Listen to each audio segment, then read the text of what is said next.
সমগ্র বাংলাদেশে ছড়িয়ে ছিটিয়ে থাকা আমাদের লক্ষ লক্ষ নেতাকর্মী আছে। বিগত 15-16 বছর আমরা আরও যারা গণতান্ত্রিক রাজনৈতিক দল আছে তাদেরকে সাথে নিয়ে, বিশেষ করে দেশের জনগণকে সাথে নিয়ে আমরা বিগত 15-16 বছর স্বৈরাচারের বিরুদ্ধে আন্দোলন করেছি। স্বৈরাচার দেশের অবস্থা কোথায় নিয়ে গেছে, দেশকে কি অবস্থায় রেখে দিয়ে গেছে, তা আপনাদের সামনে এর আগের বক্তারা তুলে ধরেছেন, আমি সেই বক্তব্যে যাচ্ছি না। প্রিয় ভাই বোনেরা, আমাদের নেতাকর্মীরা আন্দোলন করেছে জনগণকে সাথে নিয়ে। আমাদের নেতাকর্মীরা হত্যা, খুন, গুমের শিকার হয়েছে, নির্যাতনের শিকার হয়েছে, হাত করা অবস্থায় হাসপাতালে মারা গিয়েছে, হাত করা অবস্থায় জেলের ভিতরে আমাদের নেতাকর্মীরা মারা গিয়েছে, হাজারো হাজারো নেতাকর্মীকে পঙ্গুত্ব বরণ করতে হয়েছে। প্রিয় সহকর্মী, প্রিয় নেতাকর্মী ভাই বোনেরা, আজ স্বৈরাচারের পতন হয়েছে, স্বৈরাচার দেশ থেকে বিতাড়িত হয়েছে। তাহলে এখন কি? এখন হচ্ছে সামনে দেশ গঠন, এখন হচ্ছে সামনে দেশকে পুনর্গঠন। কিন্তু প্রিয় ভাই বোনেরা, দেশকে যদি পুনর্গঠন করতে হয়, দেশকে যদি জনগণের প্রত্যাশা অনুযায়ী গড়ে তুলতে হয়, তবে অবশ্যই আমাদের সকলকে ঐক্যবদ্ধ হতে হবে। আজকে এখানে বহু বক্তা, আমি এখানে সংযুক্ত হবার পরে বহু বক্তা আজকের এই সুন্দর সম্মেলন অনুষ্ঠানটির প্রশংসা করেছেন। এই সম্মেলন অনুষ্ঠানটি কেন সুন্দর হয়েছে? কারণ আজ এখানে যারা আপনারা উপস্থিত আছেন, যারা এই অনুষ্ঠানের আয়োজন করেছেন, সকলে ঐক্যবদ্ধ আছেন বলেই আজকের এই সুন্দর অনুষ্ঠানটি আয়োজন করা সম্ভব হয়েছে। আপনারা সকলে ঐক্যবদ্ধ আছেন বলেই এরকম একটি সুশৃঙ্খল ডিসিপ্লিন অনুষ্ঠান আয়োজন করা বা সম্পন্ন করা সম্ভব হয়েছে। প্রিয় ভাই বোনেরা, একটি ঘর যখন তৈরি করতে হয় তখন সকলকে মিলে কাজ করতে হয়। সকলে মিলে যখন কাজ করে, শ্রমিকরা একসাথে যখন কাজ করে, তখন একটি সুন্দর ঘর গঠন করা সম্ভব হয়। কিন্তু যখন একটি ঘরকে ধ্বংস করে দিতে হয় তখন কিন্তু বেশি লোকের প্রয়োজন লাগে না। ঠিক এই দেশটি হচ্ছে আপনার, আমার, আমাদের সকলের ঘর। প্রিয় সহকর্মীবৃন্দ, এই ঘরে ডাকাত পড়েছিল গত 15-16 বছর যাবৎ। সেই ডাকাতকে বাংলাদেশের জনগণ বিতাড়িত করেছে। এখন এই বাংলাদেশকে গঠন করতে হবে, কারণ এই দেশ আপনার, এই দেশ আমার, এই দেশ আমাদের সকলের। এই দেশকে গঠন করতে হবে, কিন্তু দেশকে গঠন করতে হলে একজন রাজনৈতিক কর্মী হিসাবে আমাদের সকলের প্রথম দায়িত্ব হচ্ছে দেশ গঠনের যে শক্তি অর্থাৎ জনগণ, সেই জনগণের কাছে আমাদেরকে যেতে হবে। প্রিয় সহকর্মীবৃন্দ, এইরকম মিটিং করে করে জনগণের কাছে গেলে চলবে না। আপনাদের প্রত্যেককে 2-3 জনের ছোট ছোট টিম করে জনগণের ঘরে দুয়ারে যেতে হবে, ঘরে ঘরে জনগণের কাছে যেতে হবে, জনগণের কাছে পৌঁছে দিতে হবে যে আমরা বাংলাদেশ জাতীয়তাবাদী দল, জনগণ সমর্থ করলে আমরা কিভাবে দেশকে পুনর্গঠন করব, কিভাবে জনগণের সন্তানদের শিক্ষা ব্যবস্থা গড়ে তুলব, কিভাবে যোগাযোগ ব্যবস্থা গড়ে তুলব, কিভাবে দেশের নারীদের আমাদের ক্ষমতায়ন করব, কিভাবে দেশের কৃষকদের পাশে এসে বিএনপি দাঁড়াবে, কিভাবে দেশের শিক্ষা ব্যবস্থা, দেশের স্বাস্থ্য ব্যবস্থা গড়ে তুলবে, এই কথাগুলো জনগণের কাছে পৌঁছে দিতে হবে।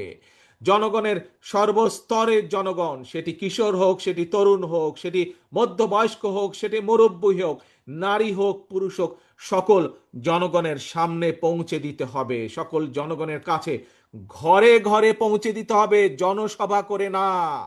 প্রিয় সহকর্মী বৃন্দ, প্রিয় কর্মী ভাইরা, প্রিয় ডেলিগেট বৃন্দ, কাউন্সিলর বৃন্দ, একটি কথা মনে নিতে হবে, আমাদের লক্ষ্য এখন একটি থাকতে হবে, ঐক্য, জনগণ এবং দেশ গঠন। প্রিয় ভাই বোনেরা, এখানে বহু মুরব্বীও উপস্থিত আছেন। আমরা যারা মুরব্বী আছেন তাদের কাছ থেকে শুনেছি, আমরা যারা আজ আমাদের মধ্যবয়সী বা আমাদের থেকে যারা কম বয়সী আছে, আপনারা বিগত দিনগুলোতে দেখেছেন, আমরা দেখেছি দেশ স্বাধীনের পরে এক স্বৈরাচার চেপে বসেছিল দেশের মানুষের কাঁধে। পরবর্তীতে সেই স্বৈরাচারকে বিতাড়িত করা হয়েছিল, একদলীয় শাসনকে বিতাড়িত করে শহীদ রাষ্ট্রপতি জিয়াউর রহমান বহুদলীয় গণতন্ত্র চালু করেছিলেন। পরবর্তীতে আবার স্বৈরাচার এসেছে, জনগণ যুদ্ধ করেছে, আন্দোলন করেছে, বিতাড়িত করেছে। বিগত 15 বছরে আরেক স্বৈরাচার বসেছিল, সেই স্বৈরাচারকেও বিতাড়ন করেছে জনগণ। প্রিয় ভাই বোনেরা, আজ জাতীয়তাবাদী শক্তির সকল নেতা, সকল কর্মী যদি আমরা ঐক্যবদ্ধ না হই, মন দিয়ে শুনবেন কথাটি, এই কথাটি শুধুমাত্র আমি কুমিল্লা জেলা দক্ষিণ জেলার জন্য বলছি না, শুধু কুমিল্লা আর অঞ্চলের মানুষ না, এই কথাটি আমার সারা বাংলাদেশে ছড়িয়ে ছিটিয়ে থাকা বিএনপির প্রত্যেকটি নেতাকর্মীর উদ্দেশ্য করে আমি বলতে চাই, আমরা যদি সকলে আজকে ঐক্যবদ্ধ না হই, আমরা যদি গণতান্ত্রিক শক্তিগুলো সব ঐক্যবদ্ধ না হই, আমরা যদি দেশের জনগণকে আজকে ঐক্যবদ্ধ করতে না পারি, তাহলে দেশ স্বাধীনের পরে যেভাবে স্বৈরাচার চেপে বসেছিল, তাহলে 2008 সালে তথাকথিত নির্বাচন দিয়ে 111-এর পরে তথাকথিত নির্বাচন দিয়ে যেভাবে স্বৈরাচার ফ্যাসিস্ট দেশের কাঁধে চেপে বসেছিল, যদি আমরা জনগণকে বুঝাতে সক্ষম না হই, যদি আমরা ঐক্যবদ্ধ না হই প্রিয় ভাই বোনেরা, তাহলে বলা যায় না, হয়তো আগামী দিনে গুপ্ত স্বৈরাচারের আবির্ভাব হতে পারে দেশে। কাজে এই গুপ্ত স্বৈরাচার থেকে দেশকে রক্ষা করতে হবে, দেশের মানুষকে রক্ষা করতে হবে আমাদের। আসুন, আজানের সময় হয়ে যাচ্ছে, বহু মানুষ একটু পরে আমরা মসজিদে ঢুকবো, আল্লাহর কাছে আমরা মাথা নত করব। আসুন, আমাদের একটি আজকে লক্ষ্য থাকবে। কি সেই লক্ষ্য? সেই লক্ষ্য হচ্ছে আমরা বিএনপির প্রতিটি নেতাকর্মী এই সম্মেলন অনুষ্ঠানে উপস্থিত সহ সমগ্র বাংলাদেশের বিএনপির প্রতিটি নেতাকর্মী আজ থেকে আমরা সকল ভেদাভেদ ভুলে আমরা আজকে ঐক্যবদ্ধ হতে হবে। আমাদেরকে জনগণের পাশে দাঁড়াতে হবে, আমাদেরকে দেশ গঠন করতে হবে, এর কোনো বিকল্প নাই। দেশকে যদি গঠন করতে হয় আমাদেরকে ঐক্যবদ্ধ হতে হবে, ঐক্যবদ্ধ হবার আমাদের আর কোনো বিকল্প নাই। প্রিয় ভাই বোনেরা, আজ এটিই হোক আমাদের প্রতিজ্ঞা, এটিই হোক আমাদের শপথ। আমাদেরকে জনগণের কাছে যেতে হবে। আমি বারবার আপনাদেরকে বলেছি, জনগণই হচ্ছে বিএনপির সকল রাজনৈতিক ক্ষমতার উৎস। কাজেই সেই জনগণকে আমাদের সাথে থাকতে হবে, জনগণের সাথে থাকতে হবে, জনগণকে সাথে রাখতে হবে।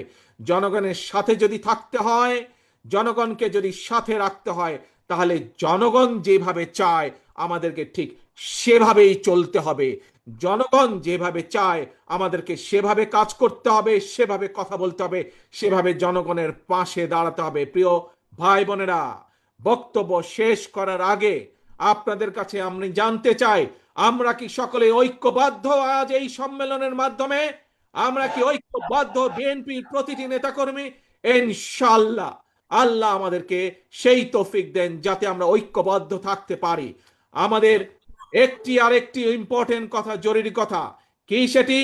সেটি হচ্ছে আমাদের সবচেয়ে লক্ষ্য, সবার আগে বাংলাদেশ। যেখানেই বাংলাদেশের স্বার্থ সেখানেই বিএনপি, যেখানেই বাংলাদেশের স্বার্থ সেখানেই জাতীয়তাবাদী শক্তি। এটিই হচ্ছে আসল কথা, এটিই আমাদের শুরু, এটিই আমাদের শেষ। সবার আগে বাংলাদেশ। কাজেই আজ আমাদের এই সম্মেলনের লক্ষ্য সবার আগে বাংলাদেশ, ঐক্য, জনগণ, দেশ গঠন। আল্লাহ হাফেজ। বাংলাদেশ জিন্দাবাদ। বাংলাদেশ জাতীয়তাবাদী দল জিন্দাবাদ।